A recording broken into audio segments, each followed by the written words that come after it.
तक ये इकट्ठे हो, पुरानी वाली वर्कशीट और नई दोनों पहुंच गई हैं, प्रॉब्लम सॉल्व कर लो तब तक फटाफट।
मैं अभी 2 मिनट और लगेंगे बेटे, ठीक है ना? 2 मिनट में शुरू होगा, तब तक क्वेश्चन कर लेना जो वर्कशीट भेजी है उसके फटाफट।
क्वेश्चन नंबर लिख दो पहले 1 से 10 तक कोई हो तो।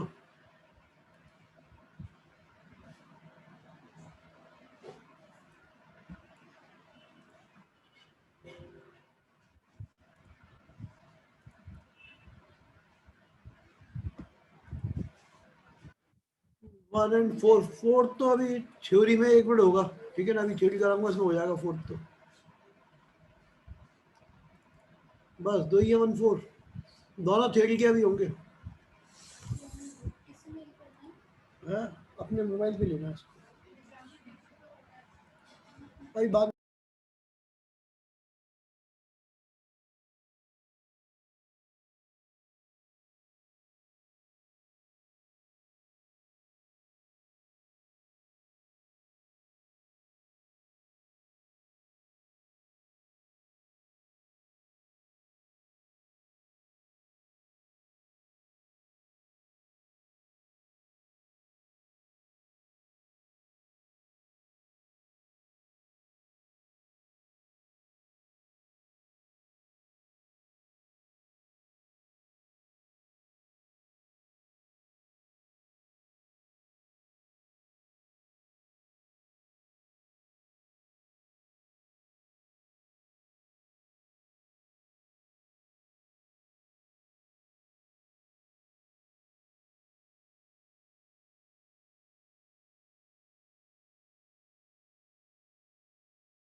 भाई उतारना शुरू कर देना। पहले तो 1 और 4 जो भी तुम पूछ रहे थे उसके लिए थ्योरी में इतना पार्ट उतार लो।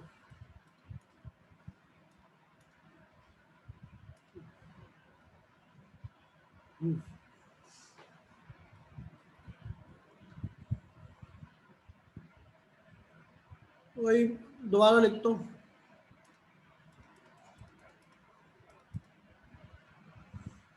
हेडिंग डाल देना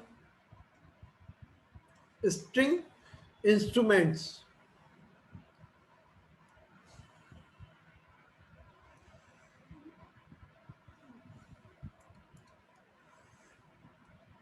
मतलब कोई ऐसा एक इंस्ट्रूमेंट है जिसमें तार लगा हुआ है, सितार, गिटार या इस तरह के और जो इंस्ट्रूमेंट होते हैं वो है। और यहाँ पे और यहाँ पे नॉब लगी हुई है, जो इनको घुमा के हम टाइट कर देंगे तो टेंशन इंक्रीज हो जाता है ना। तो जो फ्रीक्वेंसी है उसका फॉर्मूला तो ये होता है 1/2L। एल का मतलब लेंथ, कितना लंबा तार है, अंडरवुड ऑफ टी, टी का मतलब टेंशन, अपॉन एम, एम का मतलब मास पर यूनिट लेंथ। ये होता है मास अपॉन लेंथ। ठीक है, ये फॉर्मूला होता है एग्जैक्टली। अब इसमें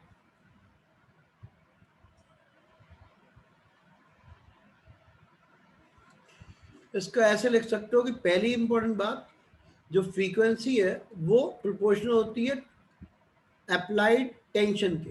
मतलब तार को जितना टाइट कर देंगे उतनी फ्रीक्वेंसी ज़्यादा होगी, है ना। तुमने सितार गिटार देखे होंगे, उसमें नॉब लगी होती है, उन नॉब को टाइट कर देते हैं तो टेंशन बढ़ जाता है, और टेंशन बढ़ने से फ्रीक्वेंसी बढ़ सकती है, एक बात। दूसरा, फ्रीक्वेंसी प्रोपोर्शनल होती है 1/m के। इसको इंपॉर्टेंट मार्क कर लो। वैसे तो तीनों फैक्टर इंपॉर्टेंट है। Frequency proportional to 1/m, M का तो मास पर यूनिट लेंथ। इसका मतलब हो गया, यदि मान लो पतला तार है, लिख लो thin wire less mass more is the frequency. Thin wire less mass more is the frequency. जितना पतला तार होगा, है ना, उसका मास उतना ही कम होगा, और यदि मास कम है तो फ्रीक्वेंसी ज़्यादा हो जाएगी। और कल वो चीज़ तुम्हें लिखवा रही थी, वो भी दोबारा समझ लेना, लिख लेना, है ना। Pitch depends on frequency, higher is the frequency higher is the pitch, sharp sound. मतलब जितनी पिच ज़्यादा होगी फ्रीक्वेंसी उतनी बड़ी होगी, और जो साउंड होगी वो शार्प होगी। फिर लिख लो less frequency less pitch grave sound. ठीक है, दो इंपॉर्टेंट बात तो ये हुई। इसके अलावा तीसरा फैक्टर होता है force depends on 1/L। Length जितनी ज्यादा होगी फ्रीक्वेंसी उतनी कम होगी, लेंथ जितनी कम होगी फ्रीक्वेंसी उतनी ज्यादा होगी। तो तीन फैक्टर होते हैं जिसके ऊपर जो स्ट्रिंग इंस्ट्रूमेंट होते हैं वो बेस्ड है। हर एक इंस्ट्रूमेंट में, जैसे सितार, गिटार या इस तरह के और एक तारा बहुत सारे होते हैं, इन सब में तुमने देखा हो नीचे एक साउंड बॉक्स और लगाते हैं, है ना। साउंड बॉक्स लगाने का पर्पज होता है ये सरफेस एरिया इंक्रीज कर देता है। Higher is the surface area higher is the loudness, है ना। जैसे तुम कभी एक्सपेरिमेंट करके देख लेना, मान लो एक पेपर का पूरे साइज का है ना, और मैं इसको हिला दूँ तो तुम आवाज़ सुन पा रहे हो कि काफ़ी लाउड है। अभी मान लो मैं इसको आधा कर दूँ, है ना, आधा कर दिया, अब इसको हिला रहा हूँ तो ऑब्वियसली आवाज़ अब कम हो गई। तो जितना ज़्यादा एरिया होता है ना, more is the area more is the sound produce, loudness उतनी ज़्यादा होती है। ठीक, तो ये जो साउंड बॉक्स होते हैं इसमें बड़ा सरफेस एरिया होता है। कभी सितार गिटार देख लेना, टीवी पे बजते रहते हैं, वैसे भी तुमने देखे होंगे, जो गिटार बजाने वाले वो समझते हैं कि एक बॉक्स होता है बड़ा, इसके अंदर एयर भरी होती है। तो जो बड़ा बॉक्स होता है इससे सरफेस एरिया ज़्यादा हो जाता है, ज़्यादा एयर वाइब्रेट करती है और लाउड साउंड प्रोड्यूस होती है।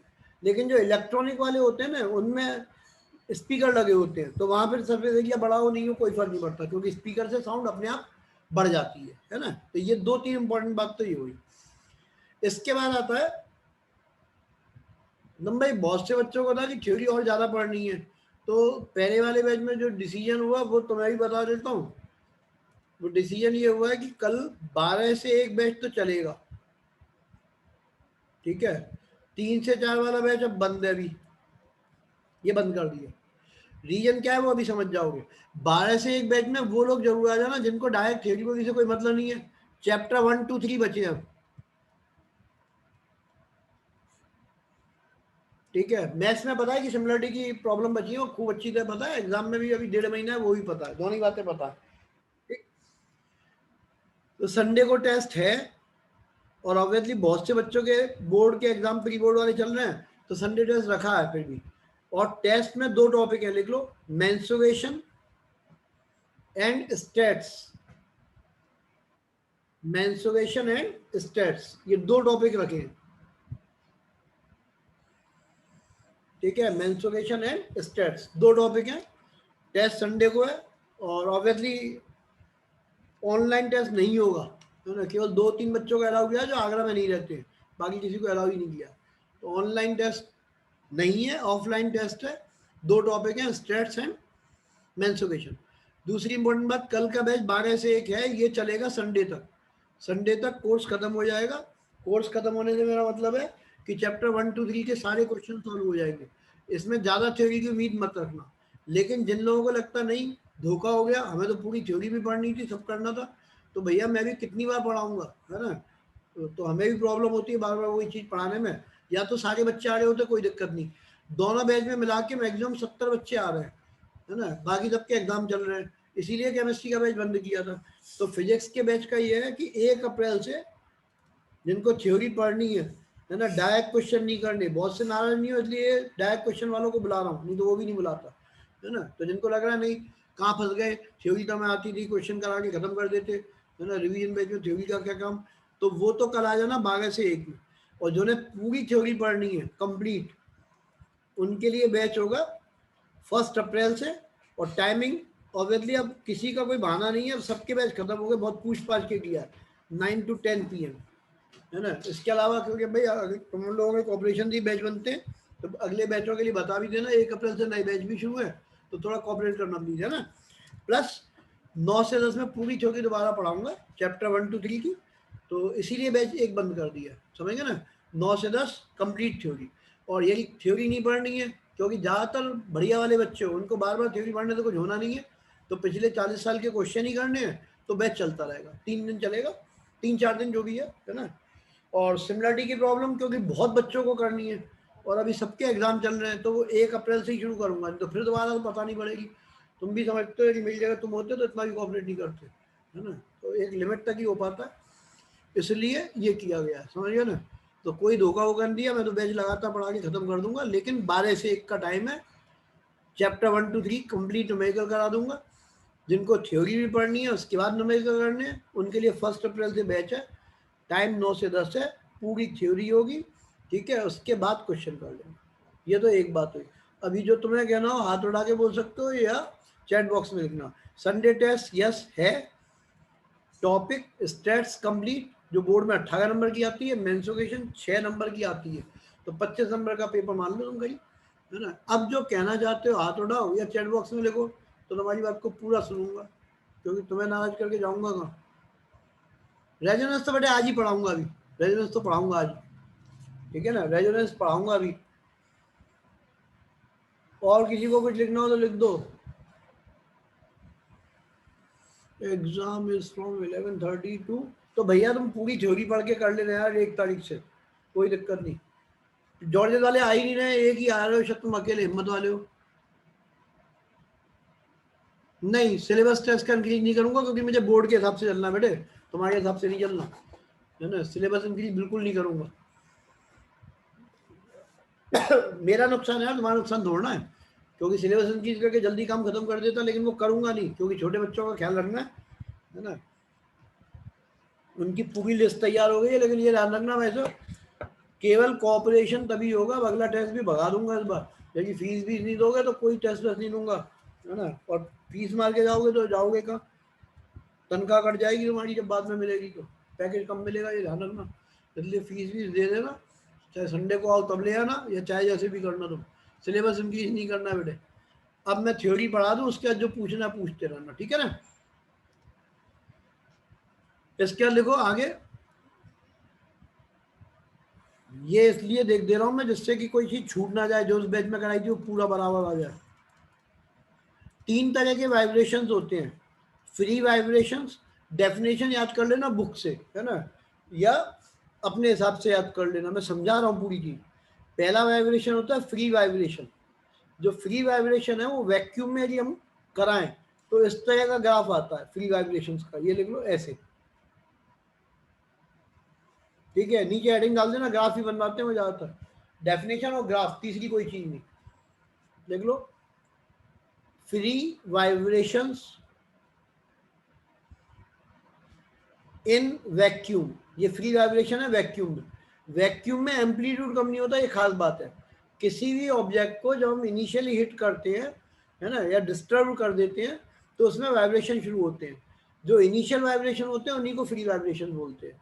यदि मान लो फ्री वाइब्रेशन को हम एयर के अंदर कराते हैं तो अलग सीन है, वैक्यूम में कराते हैं तो अलग सीन है।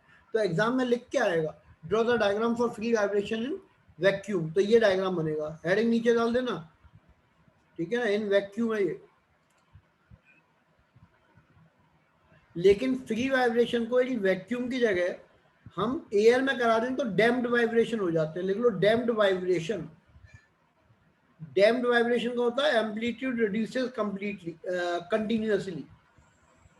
इन डैम्प्ड वाइब्रेशन एम्पली फ्री वाइब्रेशन की डेफिनेशन बुक से याद कर लेना, अपने वर्ड में कभी नहीं लिख पाता बच्चा। डैम्प्ड वाइब्रेशन की जो मैं बोल रहा हूँ ये बिल्कुल सही है, ये याद कर लेना। In damped vibration, amplitude continuously decreases. In damped vibration, amplitude continuously decreases. ठीक है, एम्पलीट्यूड लगातार कम होता चले जाता है, वो ये दिख रहा है तुम्हें, ठीक। तो ये होगा डैम्प्ड वाइब्रेशन इन एयर। जैसे फॉर एग्जांपल कभी तुम झूले पे जाओ, है ना, सिंग, और झूले पे बैठ जाओ, और मान लो अब तो बड़े हो गए, छोटे होते तो दादाजी तुम्हें पीछे से धक्का दे देते, धक्का देने के बाद तुम झूले पे स्विंग शुरू हो जाता, है ना। अब क्या होता है, यदि मान लीजिए दादाजी ने दोबारा धक्का नहीं दिया तो एक टाइम ऐसा आएगा तुम्हारा एम्पलीट्यूड कम होते होते होते खत्म हो जाएगा, तो डैम्प्ड वाइब्रेशन इन एयर होगा। लेकिन मान लो ये तुम्हारा झूला है और यहाँ दादाजी खड़े हुए हैं, हर 1 मिनट के बाद तुम्हें दोबारा धक्का दे देते हैं, तो तुम्हारा ये स्विंग ऐसे चलता जाएगा चलता जाएगा चलता जाएगा, क्योंकि दादाजी लगातार तुम्हें धक्का दे रहे हैं। तो इसको बोलते हैं फोर्स वाइब्रेशन। लिख लो, in force vibration a periodic force is applied such that the amplitude not decreases. Force vibration कौन से होते हैं, जिनमें हम फोर्स अप्लाई कर दें, और ये पीरियोडिक फोर्स होती है ना। पीरियोडिक फोर्स का होता है जैसे 1 मिनट के बाद धक्का देंगे हर बार, है ना, तो पीरियोडिक फोर्स अप्लाई करते हैं जिससे कि ये कंटिन्यूशन में एम्पलीट्यूड एक जैसा बना रहता है। तो फोर्स वाइब्रेशन इन एयर का ये डायग्राम बनेगा।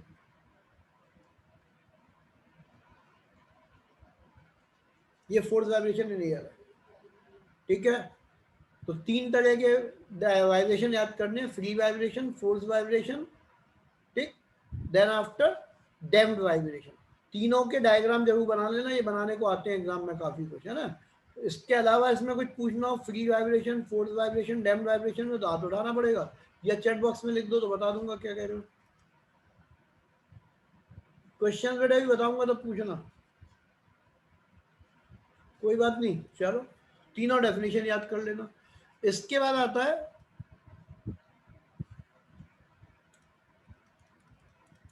इसके ऊपर भी बहुत क्वेश्चन आते हैं। जैसे मान लो कोई बर्तन है खाली, उसको नल के नीचे लगा दिया तुमने, तो थोड़ी देर बाद आवाज चेंज होने लगती है, तो आवाज क्यों बदलती है ना, वो इसके ऊपर बेस्ड है। जैसे मान लो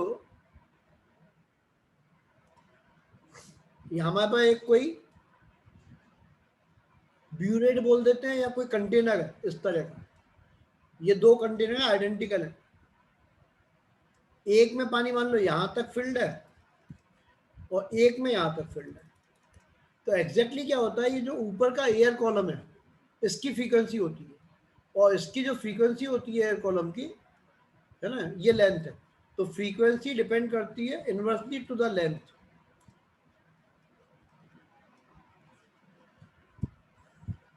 ठीक है। Frequency depend inversely to the length, inverse proportion में होती है 1/L, ठीक है, frequency is proportional to 1/n।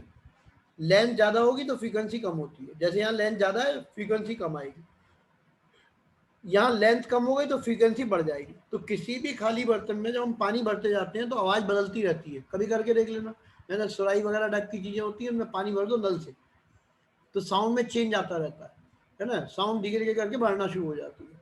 तो एग्जैक्टली क्या होता है, एयर कॉलम की लेंथ बदलती है और एयर कॉलम की लेंथ के प्रोपोर्शनल फ्रीक्वेंसी होती है।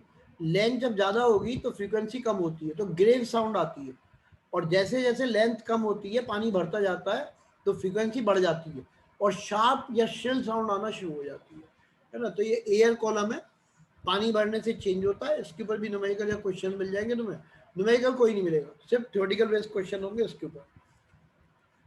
इसमें भी कुछ पूछना तो साथ के साथ हाथ उठाना पड़ेगा, नहीं तो पता कैसे चलेगा बेटे।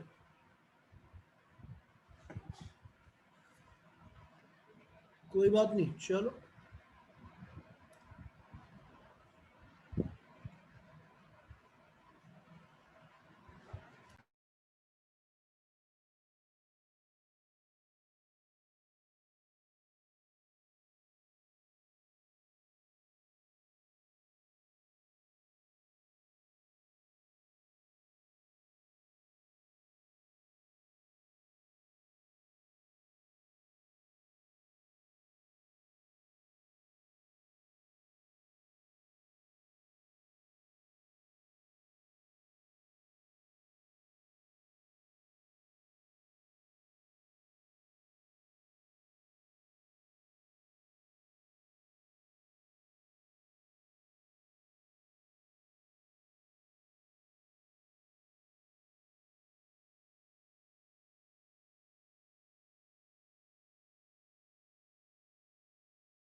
इसके लिखो रेजोनेंस, कुछ नहीं, वो पता चल गया बेटे, यही लिखा होगा मीटर, ठीक है।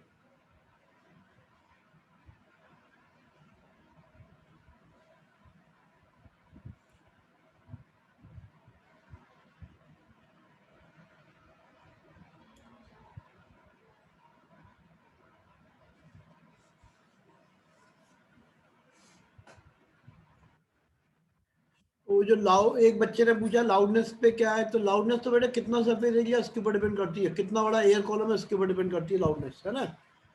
तो लाउडनेस डिपेंड करेगी कितना बड़ा एयर कॉलम है, कितने बड़े बर्तन में पानी भर रहे हो उसके ऊपर डिपेंड करेगी। ये किसी बच्चे ने पूछा था। अगली चीज जो हम लिख रहे थे वो है resonance. It's a particular type of force vibration, particular type of force vibration. जो रेजोनेंस है वो फोर्स वाइब्रेशन की एक पर्टिकुलर टाइप है। अब इसका क्या मतलब हुआ, तुम्हें ध्यान हो, जो हमने दादाजी वाला एग्जाम्पल लिया था उसमें हमने कहा कि 1 मिनट का टाइम लगता है, उसके बाद दादाजी धक्का दोबारा दे देते हैं, यानी कि force is applied after every 1 minute, तो टाइम पीरियड 1 मिनट हो गया, तो T is equals to 1 minute. और जब टाइम पीरियड है तो एक फॉर्मूला याद कर लेना, frequency is equals to 1 upon time period होता है, therefore frequency is equals to 1/60 आ जाएगा, ठीक है। तो कोई भी जो पीरियोडिक फोर्स होती है उसका टाइम पीरियड होता है, लिखना जब लिख लेना, every periodic force has a particular time period and particular frequency, and the resonance is a particular type of force vibration in which frequency of applied force is equals to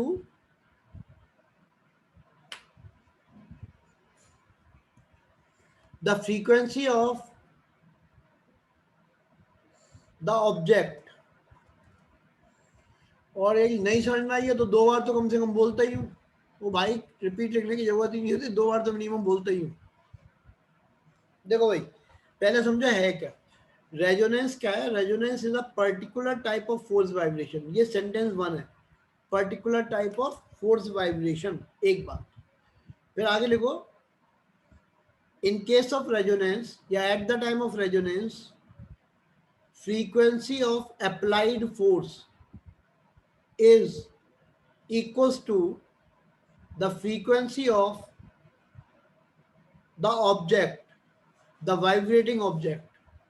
मतलब दो चीजें होती हैं, है ना, एक तो वाइब्रेटिंग ऑब्जेक्ट होगी और एक अप्लाइड फोर्स होगी। यदि दोनों की फ्रीक्वेंसी मैच कर गई तो रेजोनेंस हो जाएगा। And at the time of resonance sudden increase in amplitude, resonance के टाइम पे एम्पलीट्यूड में सडन इंक्रीज हो जाता है, मतलब बहुत बढ़ जाता है, और एम्पलीट्यूड बढ़ने से लाउडनेस बढ़ जाती है ना। एक बार फिर से समझ लो, रेजोनेंस में क्या होगा, एक तो जैसे मान लो मोटरसाइकिल हम चला रहे हैं, सबसे ज़्यादा क्वेश्चन एग्जाम में इसी पे यही आता है। एक मोटरसाइकिल है, उसको हम एक्सीलरेटर प्रोवाइड करते हैं, एक्सीलरेटर देने से क्या होता है, जो इंजन है उसके रोटेशन बढ़ जाते हैं। तो मैं एक नई जो बाइक आ रही है, नए स्कूटर आ रहे हैं, कार आ रही है, उनमें 2 मीटर लगते हैं। एक तो स्पीड मीटर होता है, एक होता है रोटेशन, रोटेशन पर मिनट, है ना, आरपीएम मीटर होता है, रोटेशन पर मिनट। 2000 रोटेशन पर मिनट है या 3000 रोटेशन पर मिनट है ना। जब रोटेशन पर मिनट ज़्यादा होते हैं तो पेट्रोल का कंजम्पशन भी बढ़ जाता है, वो एक अलग बात है। तो होता क्या है कि हर एक इंजन के रोटेशन का एक टाइम होता है, रिपीट करता है। यदि मान लो आरपीएम, है ना, रोटेशन पर मिनट है, तो फ्रीक्वेंसी भी आ जाएगी। तो इंजन की फ्रीक्वेंसी यदि बॉडी की फ्रीक्वेंसी से मैच कर जाए, जैसे तुम्हारी मोटरसाइकिल है, सपोज करो कि इसकी फ्रीक्वेंसी है कुछ एक्स, और जो इंजन घूम रहा है उसकी फ्रीक्वेंसी भी एक्स हो जाए, तो दोनों की फ्रीक्वेंसी मैच करेंगी तो रेजोनेंस हो जाएगा। उस समय क्या होगा, जो स्कूटर या मोटरसाइकिल है वो वाइब्रेट करना शुरू कर देगा। जैसे मिरर लगा है तो मिरर एकदम हिलना डुलना शुरू कर देगा, है ना। पूरे फिजिक्स के पेपर में कहीं लिखा आ जाए कि चीज ने अचानक सडनली हिलना डुलना शुरू कर दिया, लैंग्वेज पढ़ लेना थोड़ा ठीक से, है ना, यदि हिलना डुलना शुरू कर दिया तो तुरंत समझ लो कि रेजोनेंस हो गया। तो रेजोनेंस के टाइम पे जो अप्लाइड फोर्स है उसकी फ्रीक्वेंसी और वाइब्रेटिंग बॉडी की फ्रीक्वेंसी दोनों मैच कर जाती है तो रेजोनेंस हो जाता है। ठीक है, ये तो रेजोनेंस क्या हुआ उसकी बात हुई। फिर देखो conditions for resonance.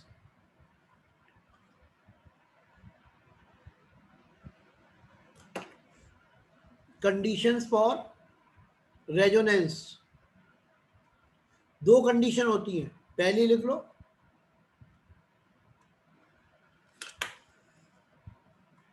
Resonance occur only when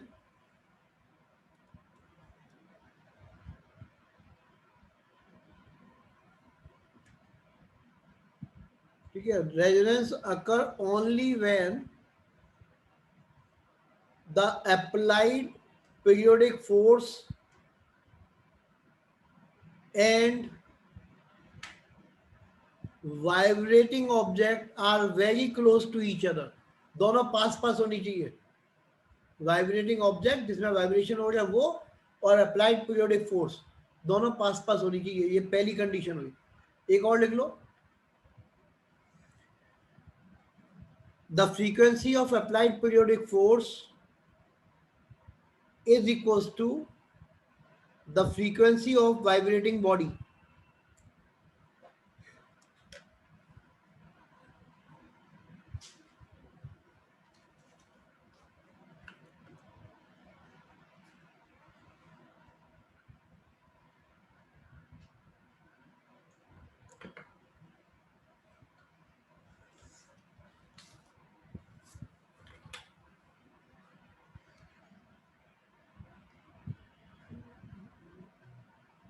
ये तो हो गया रेजोनेंस की बात। ठीक, इसके अलावा तो भाई अब क्वेश्चन पूछने पड़ेंगे तुम्हें। और एक चीज ये भी लिख लेना, जो रेजोनेंस है वो मल्टीपल फ्रीक्वेंसी पे भी होता है। जैसे मान लो किसी ऑब्जेक्ट की फ्रीक्वेंसी 20 है, then it will resonate with 20, 40, 60 and so on. इनके साथ भी इसका रेजोनेंस हो जाता है। ठीक है ना। अब क्या लिखा है वो पढ़ लेता हूँ, यदि कोई मतलब की चीज होगी तो समझा दूंगा भाई। पहली कंडीशन लिख लो, अब एग्जैक्ट लैंग्वेज तो आएगी नहीं बेटे, है ना। पहली कंडीशन ये थी, the vibrating body and the applied periodic force are very close to each other, are very close to each other. जैसे मोटरसाइकिल का एग्जाम्पल है, स्कूटर का एग्जाम्पल है। मोटर जो घूमती है वो और वाइब्रेटिंग बॉडी यानी कि स्कूटर का फ्रेम दोनों बिल्कुल पास पास रखे होते हैं, है ना, उसी के अंदर लगा होता है। ऐसा नहीं हो सकता कि जैसे तुमने स्कूटर की मोटरसाइकिल की या स्कूटर का इंजन निकाल के बाहर रख दिया और बॉडी को रख दिया 2 मीटर की दूरी पे, फिर सोचो कि रेजोनेंस हो जाए, वो पॉसिबल नहीं है। तो दोनों बॉडी एक दूसरे के कांटेक्ट में होनी चाहिए, तभी रेजोनेंस अकर करता है। फ्रीक्वेंसी इक्वल होनी चाहिए and close to each other होनी चाहिए, 2 कंडीशन होती है।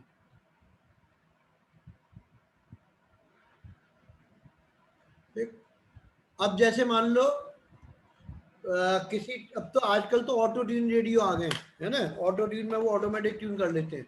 यदि तुम्हारे को दादाजी मिल जाए, हमारे घर में तो खैर एक रेडियो है भी, तो दादाजी मिल जाए, है ना, या पापा जी को याद हो, तो पुराने जमाने में ऐसे नोक घुमा के ट्यूनिंग करनी पड़ती थी, एक निडल चलती रहती थी, है ना, तो उससे हम घुमा घुमा के स्टेशन कैच कराते थे, रेडियो स्टेशन।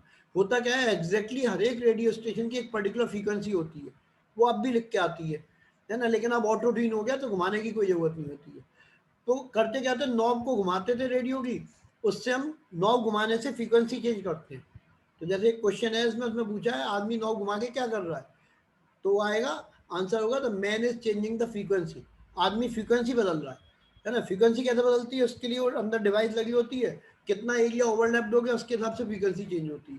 तो फ्रीक्वेंसी कंटिन्यूशन में चेंज होती है, किसको, नॉब घुमाने से। और जब नॉब घुमाने से जो फ्रीक्वेंसी हम सेट करते हैं वो किसी पर्टिकुलर रेडियो स्टेशन की फ्रीक्वेंसी के इक्वल आ जाती है, तो रेजोनेंस होता है और लाउड साउंड हमें सुनाई दे जाती है। वो तुम जानते हो फ्रीक्वेंसी कैसी सुनाई देती है ना। घुमा दोगे आगे पीछे करोगे तो सुनाई देना बंद हो जाएगा। बट ऑटो ट्यून में ये बात नहीं होती, है ना। रेडियो जो होते थे उसमें तो घुमा के कान को पास में लगा के ऐसे ऐसे करके देखते थे कहाँ आवाज तेज आ रही है ना। तो पुराने जमाने की बात हो गई, लेकिन क्वेश्चन में पूछा है इसलिए बता रही है।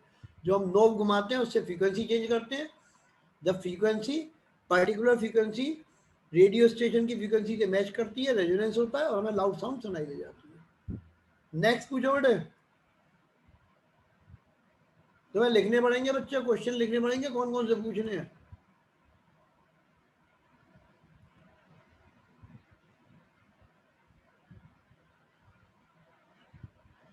रेजोनेंस ऑलवेज डिस्ट्रक्टिव फिनोमेना, ज्यादातर तो डिस्ट्रक्टिव होता है। तो भैया एक बात में, एक बच्चे ने मेरी भले की पूछी है तो उसको तो तुरंत थैंक यू बोलना चाहिए। एक बच्चे ने अचानक पूछ लिया कि 11th 12th में फिजिक्स, 11th 12th में बेटा फिजिक्स का बैच तो मैं खुद ही पढ़ाता हूँ, बट 11th मैथ्स का कोई और पढ़ाते हैं, है ना। वो भी नया कमला नगर में एक नया सेंटर भी बड़ा बढ़िया डेवलप किया है, 1-2 दिन में वो भी तुम्हें बता दूंगा पूरा। अच्छा सेंटर है काफ़ी। तो वो तुम लोगों के प्रमोशन से ही सब कुछ होता है, इसलिए तुम्हें सब कुछ बताना बहुत जरूरी होता है ना। तो वो बता दूंगा। लेकिन 11th की फिजिक्स का बैच जो हमने एक बार शुरू किया था, बैच बंद होने के 2 मेन कारण थे, है ना। एक एक अकेले बच्चे ने पूरे बैच की फीस दे के पढ़ना शुरू कर दिया, पहली दिक्कत तो ये हुई। और वो बहुत जिद्दी बच्चा था, माने नहीं उसके पिताजी। तो ये हुआ कि वो खुद ही 45 बच्चों की फीस देता है, अकेले ही पढ़ के घर चले जाता है। तो इसलिए तो 11th का बैच रोकना पड़ा उस समय, क्योंकि वो टाइम उसके बाद चले गया। दूसरा, हर एक स्कूल के अलग अलग एग्जाम चल रहे थे, वो बच्चे इंटरेस्टेड नहीं होते, इसलिए बंद कर दिया था। जैसे ही 10th के एग्जाम खत्म होंगे 11th फिजिक्स का बैच शुरू हो जाएगा। और हमसे अच्छी फिजिक्स समझाने में मुश्किल होगी औरों को, क्योंकि इस बार फैसिलिटी है, ऑनलाइन भी चलेगा प्लस घर आके भी पढ़ पाओगे, दोनों तरह की सुविधाएं होंगी। तो 11th फिजिक्स का बैच होगा। ये किसी बच्चे ने अभी चैट बॉक्स में पूछा था, तो उसके क्वेश्चन का आंसर अच्छा किया उसने, पूछ लिया, फायदा मिल गया। ये बेटे हॉलो बॉक्स वाली तो बात अभी बता दी थी, फिर सुन लो। ईशान भैया, तुम्हारे हाथ को भी अभी कंसीडर करता हूँ, ठीक है ना। एक बच्चे ने पूछा हॉलो बॉक्स क्यों प्रोवाइड करते हैं, तो उसके आंसर में लिखना है, ये की टर्म है, to provide larger surface area, है ना। अभी मैंने बताया था पहले ही, वो ये था कि जैसे एक तार है और इसको किसी बड़े सरफेस एरिया पे लगा दिया, तो होगा क्या, जैसे ही हम इस तार को हिलाएंगे तो ये पूरा सरफेस एरिया वाइब्रेट कर जाएगा। जैसे मैंने अभी तुम्हें दिखाया भी था कि यदि मान लो हम इस पूरे पेपर को वाइब्रेट करते हैं तो आवाज ज्यादा आती है ना। Larger the surface area more is the sound. Heard, ज्यादा आवाज सुनाई देगी। और यदि छोटा कर दूंगा तो आवाज डेफिनेटली कम हो जाएगी। तो साउंड बॉक्स इसलिए प्रोवाइड करते हैं जिससे लार्जर सरफेस एरिया हो जाए, और उसमें भी इसके अंदर एयर भरी हुई होती है, तो एयर कॉलम इसके अंदर का वाइब्रेट करना शुरू कर देता है, जिसकी वजह से हमें तेज आवाज सुनाई देती है। तो भैया मैं लिखते जाओ, जो होगा बता दूंगा।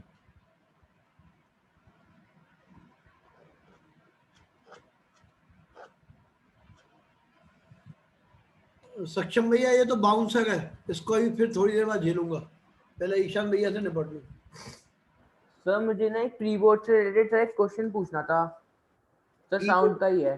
हाँ सर साउंड का ही है। बोल दो बेटा, ये बच्चे बता देंगे। सर इसमें क्वेश्चन है, a man playing a flute is able to produce notes of different frequencies if he closes the hole near his mouth, will the pitch of note produced increase और डिक्रीज? तुम भैया इस question को भेज देना मेरे पास। हाँ सर मैंने भेज दिया है सर आपको। भेज दिया, तो मेरे पास फोन नहीं है, तो मैं पहले तुम्हारी आवाज अभी मेरे ख्याल में इन बच्चों को भी समझ में नहीं आई हुई तुमने क्या पूछा है ना, क्योंकि वैसे तो हम समझ में आती है, लेकिन अभी इन बच्चों को भी समझ में नहीं आई है। फिर भी मैं देखता हूँ क्या है।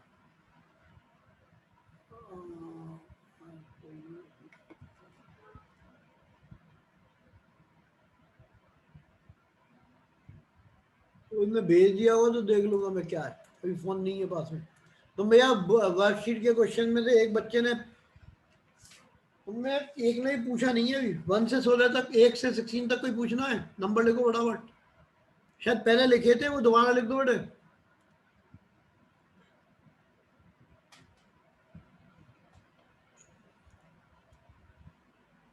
शायद या तो हो गया क्लियर, तो कोई बात नहीं है, क्योंकि ज्यादातर मैंने बता दिए थे। जो भी नंबर रहेगा वो दोबारा लिखना पड़ेगा, और पीछे निकल गया बेटा। अच्छा 5 का सेकंड मैंने करा दिया। होलो बॉक्स इसलिए प्रोवाइड करते हैं जिससे उसके अंदर एयर हो।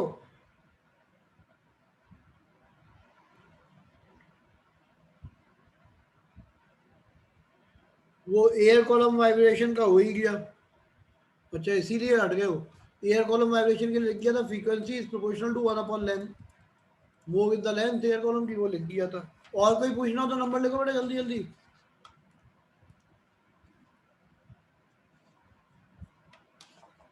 नहीं 64।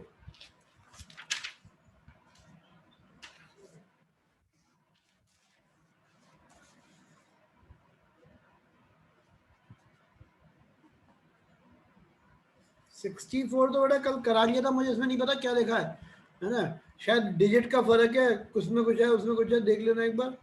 मीटर सेंटीमीटर का डिजिट का फर्क कर लो तो बात अलग है। ये है 64 जो कल कराया था वही है।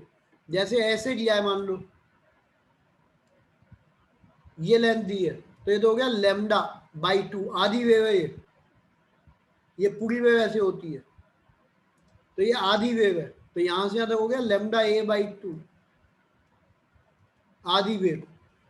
और दूसरे वाले में दो इस तरह के दो चीजें बन रही हैं, ठीक है, दो, तो ये जाएगा 2 into,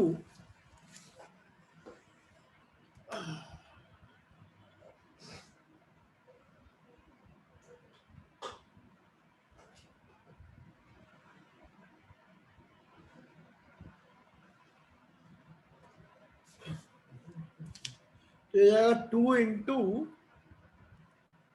lambda B by 2। Hopefully जिसकी प्रॉब्लम होगी उसको समझ में आ गया होगा, ठीक है। ये दोनों इक्वल कर देंगे, तो ये इससे रिलेशन वगैरह सब निकल आएगा। कल ही कराया था ये पूरा क्वेश्चन, 5 पार्ट कराए थे, इसमें तो 1-2 पार्ट ही मिलेंगे तुम्हें।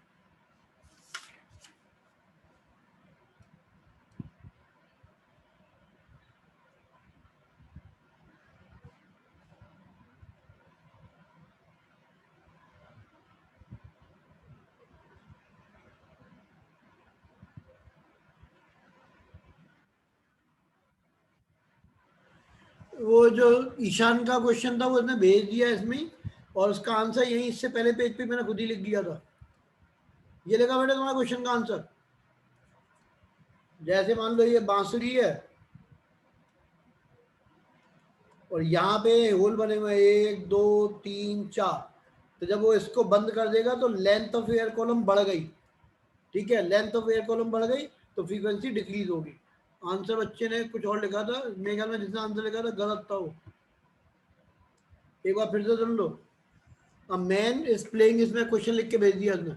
A man is playing a flute is able to produce notes of different frequencies if he closes the hole near his mouth। तो यहां से उसने हवा भरी, इधर से माउथ है उसका, ठीक। पहले ये होल खुला हुआ था तो लेंथ केवल ये थी, अब ये बंद कर दिया तो लेंथ क्या हो गई, बढ़ गई। तो लेंथ ऑफ एयर कॉलम जो है वो इंक्रीज हो जाएगी, और length of air column increase होने की वजह से फ्रीक्वेंसी डिक्रीज हो जाएगी। या कोई और फिनोमेना हो बांसुरी का तो पता नहीं, क्योंकि मैंने कभी बांसुरी बजाई नहीं है ना। कोई, मैं तो फिजिक्स की नॉलेज के हिसाब से तो यही लग रहा है, ये बंद कर दिया, अब हवा यहाँ से निकलेगी तो लेंथ ऑफ एयर कॉलम ये हो जाएगी, है ना। तो लेंथ ऑफ एयर कॉलम ये हो गई तो डेफिनेटली लेंथ बढ़ गई, लेंथ बढ़ने से फ्रीक्वेंसी कम हो जाती है। तो मुझे तो यही नजर आ गया। ठीक है, ईशान भैया को समझ में भी आ गई बात। तुम भैया एक बार जरा समरी समझ लेना, आज के दिन की क्या क्या खास बातें तय हुई। पहली बात, किसी ने ऑब्जेक्शन किया नहीं, इसलिए अब कोई बात भी नहीं है। पहली इंपॉर्टेंट बात ये तय हुई, कल 12 से 1 का बैच तो है, ठीक है। इसमें वर्कशीट करा दूंगा चैप्टर 1 to 3 की मिला के, जिन्हें आना हो आ जाए, क्योंकि बहुत से बच्चों को लग रहा है क्यों टाइम बर्फ वेस्ट हो, बैच खत्म काम खत्म, है ना। तो वो 12 से 1 ये बैच चलता रहेगा, इस हफ्ते में पूरा जैसे बताया था वैसे खत्म हो जाएगा। डेरिवेशन होगा तो करा दूंगा, थ्योरी की कोई जरूरत है नहीं, क्योंकि क्वेश्चन में सारी थ्योरी आई जाती है।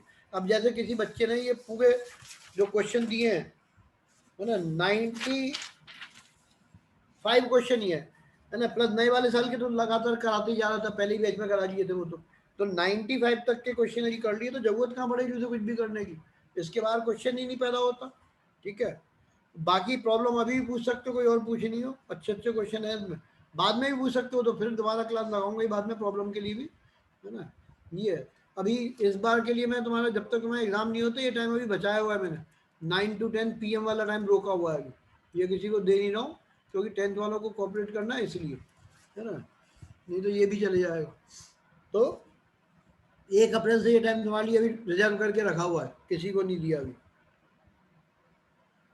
खैर, तो ये तो 12 से 1 का कल बैच है, 3 से 4 वाला बैच कल नहीं है, ठीक है। वो बंद कर दिया जानबूझ के, क्योंकि दोनों में मिला के थोड़े से बच्चे हैं, लेकिन अब ये बंद कर दिया, बच्चे परेशान होंगे, तो उसके लिए किया है कि 1 अप्रैल से बैच होगा, उसमें पूरी थ्योरी दोबारा पढ़ा दूंगा, दोबारा का मतलब रिवीजन बैच में पढ़ाई नहीं है तो पूरी थ्योरी कराऊंगा, प्लस चैप्टर 1 2 3 पूरे करा दूंगा, और जो लोग नहीं आ रहे तो उनके लिए साउंड भी कराऊंगा, समझ गए ना। ये है, कोई भी दिक्कत हो तुरंत फोन कर लेना, क्योंकि तुम्हें नाराज करने का मतलब हमारा काम ही बंद हो गया, ठीक। वो रिक्वेस्ट वो बनी रहेगी कि भैया फीस जरूर ध्यान रखो, गौरव भैया से कल फोन करवाऊंगा तो प्लीज हो सके तो फीस जरूर दे देना, बिना फीस दिए एग्जाम देने मत जाना, ये रिक्वेस्ट है, मानो ना मानो तुम्हारी मर्जी।